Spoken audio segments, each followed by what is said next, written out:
Right now, somewhere, someone is lying to you. Maybe it's small, maybe it's a compliment they don't mean or an excuse for being late. You probably believe them. But for 1/25th of a second before they could stop it, their face already told you the truth. You just weren't trained to see it. Your brain was. That's the strange part. You have spent your entire life reading faces without knowing you were doing it. Every conversation, every glance across a room, every moment someone says, "I'm fine," while their jaw tightens just slightly. Your brain caught it. You didn't. Why would evolution build something so precise and then hide it from you? To understand that, you have to go back. Not centuries, hundreds of thousands of years. Before language had fully formed, before words could carry nuance, your ancestors lived in small, tightly bound groups where survival depended on trust. Who would share food? Who would defend you? Who might quietly betray you to gain status? There was no police force, no written contracts, no way to verify a promise except by watching the person who made it. So the face became the contract. Paul Ekman, a psychologist who spent decades studying facial expression, discovered something remarkable in the 1960s. He traveled to remote parts of Papua New Guinea to a group who had never seen television, never seen a Western face, never been exposed to Hollywood's version of emotion. And when he showed them photographs of people expressing fear, disgust, anger, and joy, they identified the emotions correctly, every time. That meant something enormous. Facial expressions weren't cultural. They weren't learned by watching movies or copying your parents. They were built in, hardwired, a universal alphabet written into the muscles of the human face, present in every population on Earth because it was too useful to survival to leave to chance. But here's where it gets stranger. If everyone can express fear the same way, then everyone can also fake it the same way. And that created a problem. As soon as expression became a signal, deception became a strategy. If you could look calm while feeling terrified, you could bluff your way through a dangerous negotiation. If you could look sad at the right moment, you could win sympathy you didn't deserve. So the face became a battlefield. Two systems evolving against each other inside the very same body. One system controls voluntary expression. It's slow. It's deliberate. It's the smile you choose to give a stranger, the frown you perform when someone tells you bad news you don't actually care about. This system runs through the motor cortex, the part of your brain responsible for intentional movement. You can command it. You can train it. Actors build entire careers on mastering it. The other system is older, faster. It runs through a more primitive pathway involving the amygdala, the brain's threat detector, and it fires before conscious thought even catches up. This is the system responsible for what Ekman named microexpressions, fleeting, involuntary flashes of true emotion that last as little as 1/25th of a second before the voluntary system clamps down and replaces them with whatever expression you meant to show. Your ancestors didn't need a name for this. They just needed to survive long enough to pass on genes that were good at catching it.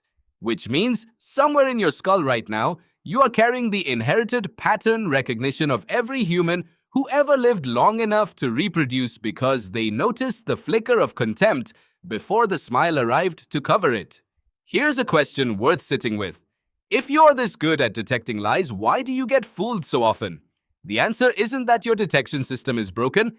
It's that your conscious mind overrides it. Studies on lie detection have consistently found something almost embarrassing. When people are asked to consciously judge whether someone is lying, they perform barely better than chance.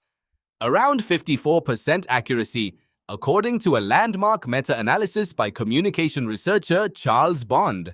That's almost a coin flip. But when researchers measure unconscious physiological responses instead of conscious judgments, accuracy jumps dramatically. Your skin conductance changes. Your eye movements shift. Your own facial muscles briefly mirror the microexpression you just witnessed. An unconscious echo called facial mimicry, first documented by researcher Ulf Dimberg in the 1990s. Your body knew. Your mouth just didn't get the message in time to say so. This is the strange split at the center of being human. You are simultaneously an expert lie detector and a terrible one, depending on which part of your brain you're asking. Think about the last time you had a gut feeling about someone. You couldn't explain it. They said all the right things. Their story lined up, but something felt off. That feeling wasn't random.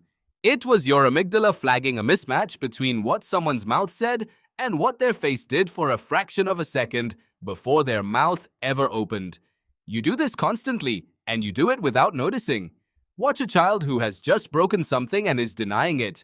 Watch the flash of guilt cross their face before the defiant "I didn't do it" arrives half a second later. Watch a poker player's jaw.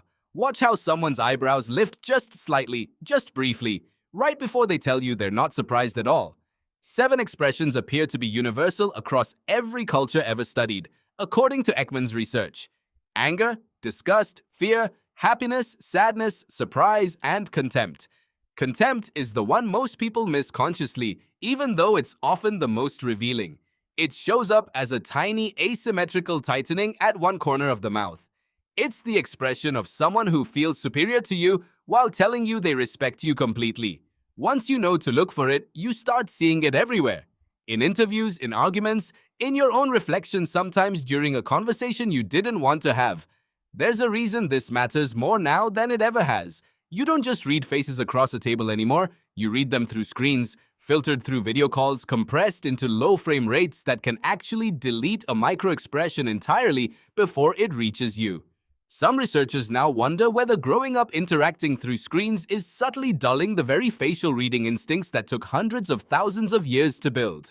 The muscle you never knew you had might be the one you're using the least, and yet somehow it still works. Sit across from another person, close enough, long enough, and your ancient detection system switches back on automatically. You didn't choose that, you inherited it, the same way you inherited the shape of your hands or the reflex that pulls them back from fire. So the next time someone tells you they're fine and something in your gut disagrees, don't dismiss it as paranoia. That instinct has a longer resume than almost anything else about you. It survived famines. It survived betrayals that could have ended a bloodline. It was sharpened over hundreds of thousands of years by every ancestor who caught the flicker of a lie just in time to walk away from the person telling it. You are not imagining things when you sense a mismatch between words and expression.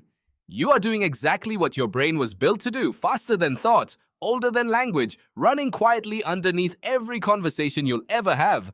Right now, somewhere, someone is lying to you. And for 1/25th of a second, before they could stop it, you already knew.